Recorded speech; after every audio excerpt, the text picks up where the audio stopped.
serve a just God, and justice has been served. Every single count, Mr. Arundel has zero evidence. He speaks out of the side of his mouth for political gain, and this shows that you cannot smear the name of good people. I can hold up my name and hold up my head because I was raised right. I have always served the people whether I was in public office or not. And some Johnny-come-lately will not tear me down in this manner. I stand for all women on St. Martin because the disrespect to me was a disrespect to the people of St. Martin.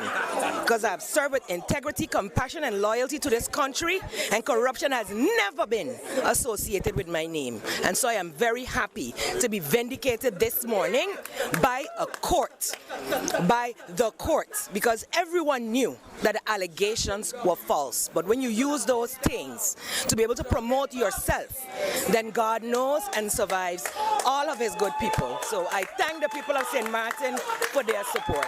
Thank you. Help us to understand, or rather give us an insight into the verdict, if you may.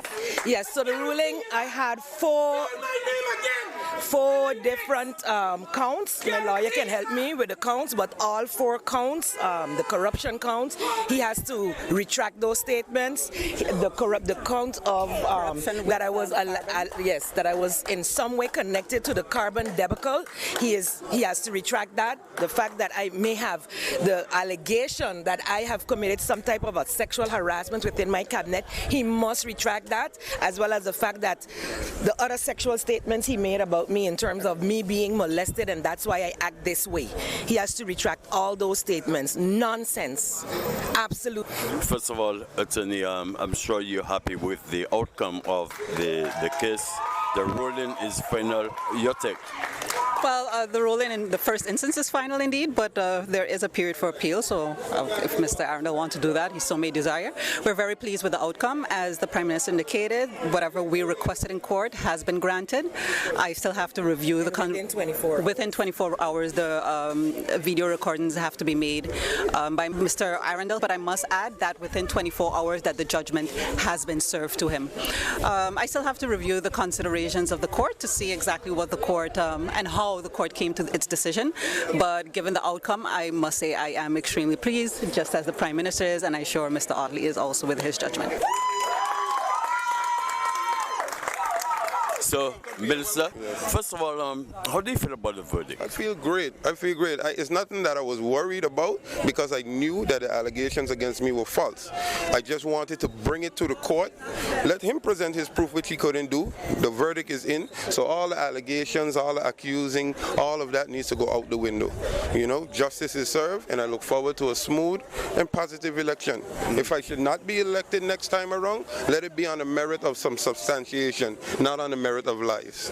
What happens from here on for Minister Omar Atley? Well, the same thing. I wasn't worried about him. I just let him talk for many months, and now I brought it to court and proved my point. So from here on, we continue to work and focus. As my good leader said, campaigning started when we swore in 2020. Today, from here on out, is just a reminder of the work. And let's have a take from the leader of the UP. Yes, first of all, I'm sure you're a pretty happy person with the outcome. Your comments? Yeah, absolutely. As someone, myself, my family, and many others that have been slandered by this individual, it is pretty clear that the justice system has acknowledged that your right to freedom of speech cannot supersede my right to my good name and the ability to have a proper discourse within our country. I've always said I have been a person that has taken much criticism, and oftentimes I welcome the criticism. Criticism sometimes can guide you into, well, maybe this is the feeling of some people, but what he has been doing has gone way beyond that. This has been clear personal attacks, clear an attempt, and today a failed attempt at trying to influence an election, and I really feel sorry for those that thought that they can associate themselves with this type of individual and gain something from it. That is something that St. Martin can take a lesson from. I am always open. If you have a concern about me or anyone in our political party, bring it forward. Tell us what the issues are. Let's debate on the issues. But the way this has been going and finally has been put to an end by the courts of St. Martin, because I just took the judgment from Minister Atley and I wanted to see one thing, immediately executable. You can appeal all you want. You, within 24 hours, have to retract what you're saying. That is a great statement from the justice system that this is not acceptable in our country. A victory for democracy in St. Martin today.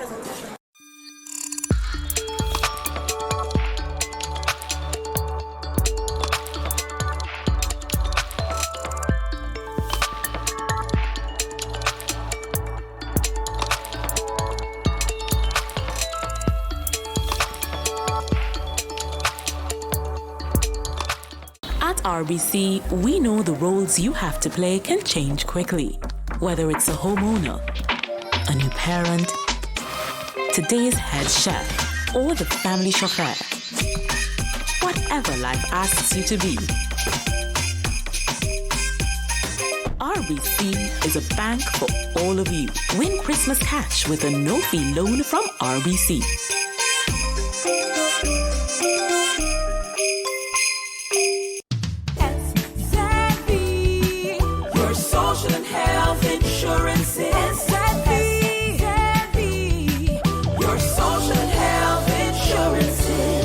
Are you SXM insured?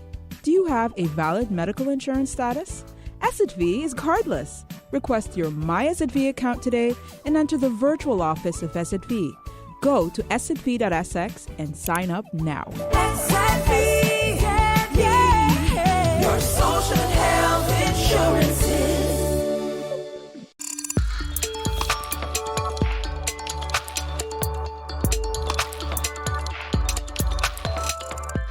You know, the people in Holland chose the PVV for 3 direct reasons.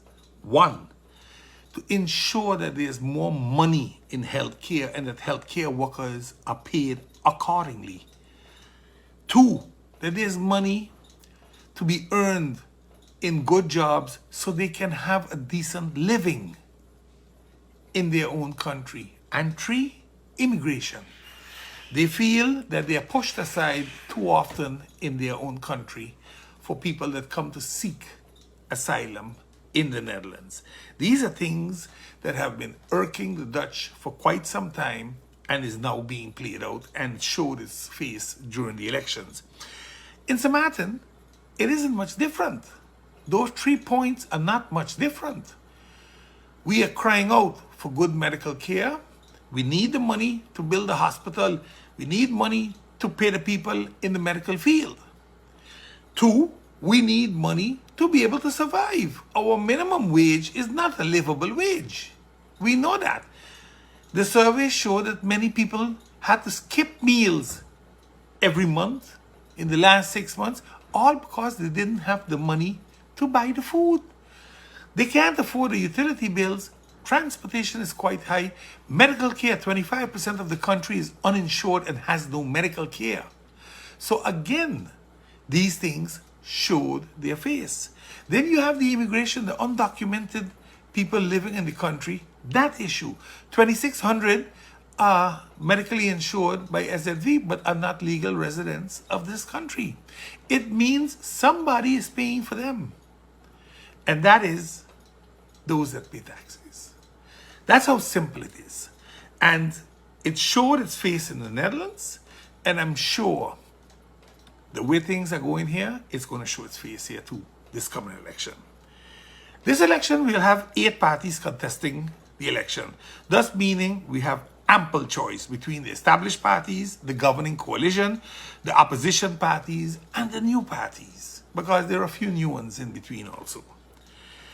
The GB story continues in the sense that many people still haven't received their bills, but must understand that those bills will come someday. At least, I must say, GB reached out with a notice of their own, because sometimes the stories in the media are misleading, but at least this one, we are quite sure what it is. And it's simple. Make a payment arrangement that you can afford to maintain.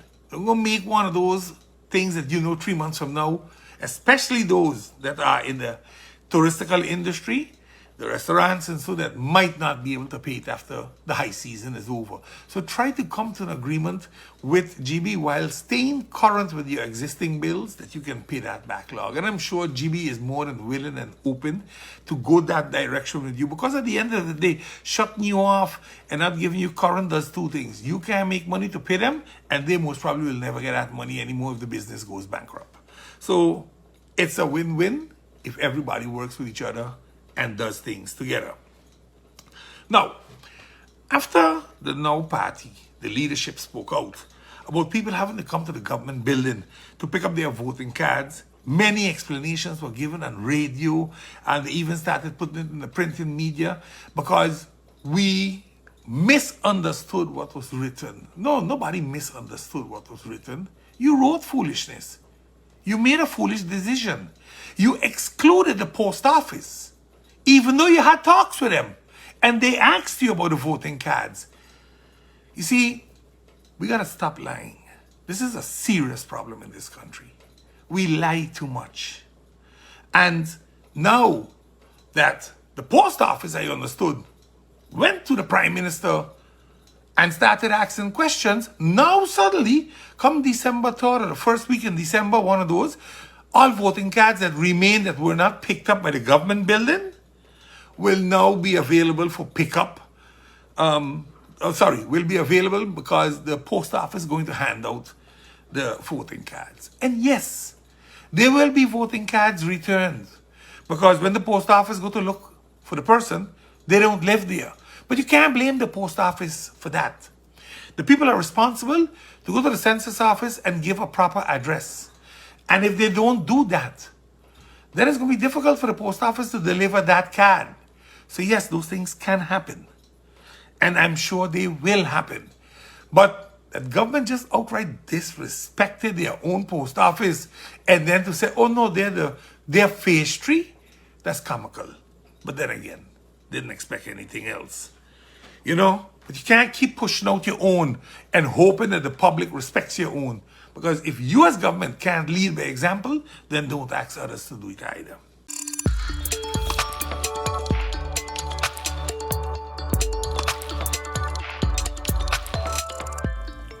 The Uber, the topic did come up from my person. It was just a suggestion to the taxis, which no conversation was had with Uber ever, not from my part for sure, concerning that. But the topic did come up with taxis that I recommended to them that before it gets to the state of Uber, as an example, reaching into the country and every M plate or R plate or P plate doing Uber, that maybe it would be a good idea, which is all I suggested, and it didn't go any further than a suggestion because I heard a response. Which was a suggestion to contact Uber and to try to lock it in that only taxis would be permitted to drive that and would have to provide their taxi permit and able to order Uber and that system, just to stop it from everyone doing it and the gypsy situation getting a little bit more out of hand than it already is. But it was not received well by everyone, although some understood it, some didn't. So I left it there, and that discussion did not continue. The next questions, which one?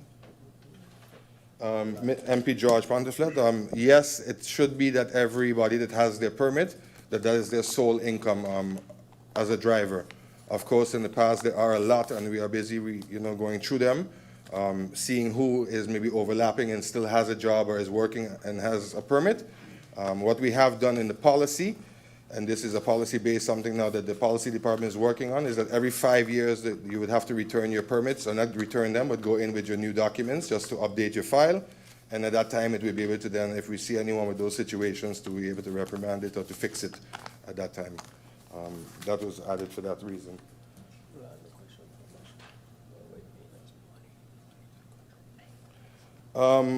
So money-wise, for the MP Rolando Bryson, monetary-wise for the permits, of course, there's an extra income for the country.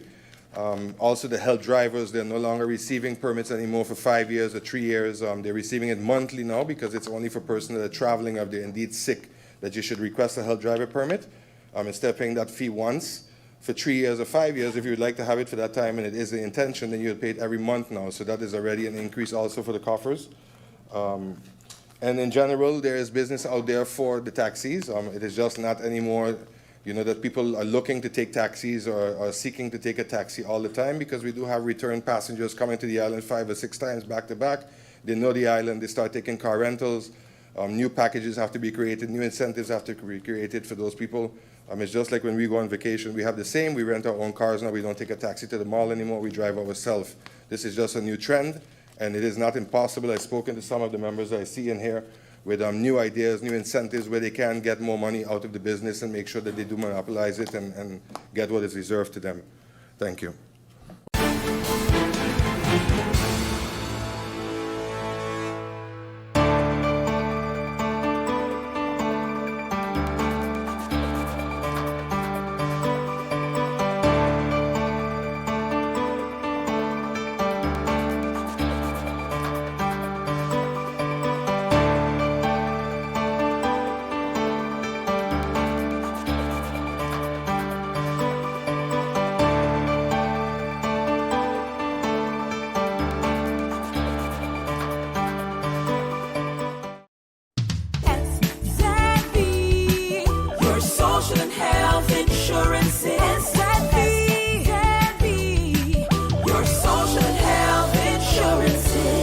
Are you SXM insured?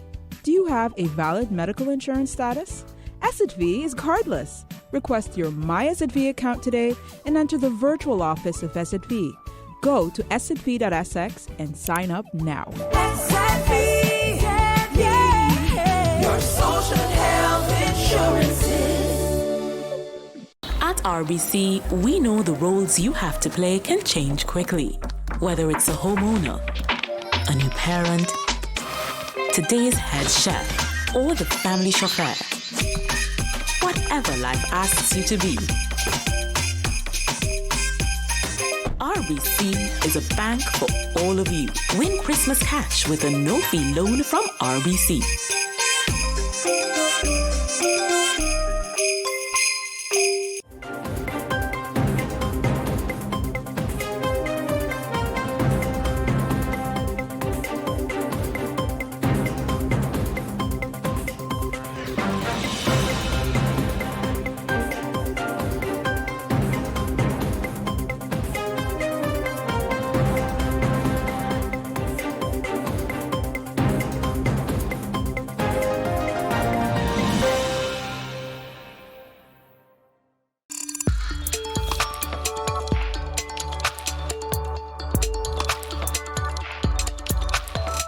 Number of contributors, including sixth form student Sarah Bisram, voiced concern about the proposed date of 2025 for the implementation of the Education Transformation Plan. My problem lies not in the end goal of this proposal, but the timeline. When you're creating senior schools, senior colleges of excellence dedicated to niche areas that are underdeveloped in Barbados, like the arts, the question lies not in if we are preparing students for the future job market, but if under this proposal, the job market is able to cater to your future student. But Chief Education Officer Dr. Ramona Archer-Bradshaw says the date is not set in stone. Now, after all of the discussion, all of the audit, and we have to go back to the drawing board and we have to review the date, we're open to that. So I'm very thankful for the question because it helps me to make clear that the 2025 date is a proposal. It can be shifted. Questions were also raised about the proposed plans for educating members of the deaf community. With the help of a sign language interpreter, Lionel Smith queried plans for the Irving Wilson School. My sister went to Springer, and my brother went to Dighton Griffith. And I learned from both of them. I had to look at what they were doing and what they were studying, and that didn't look like my curriculum. That is nothing like what I studied. And I was like, I want that. I want that. They're learning different things. They're learning Spanish. They're learning so many different things. Why aren't they teaching us that at Irving Wilson? In response, the education chief agreed that Irving Wilson students should have a curriculum similar to other schools. You should be exposed to the core and any elective of your choice. So we will make sure in the spirit of inclusion,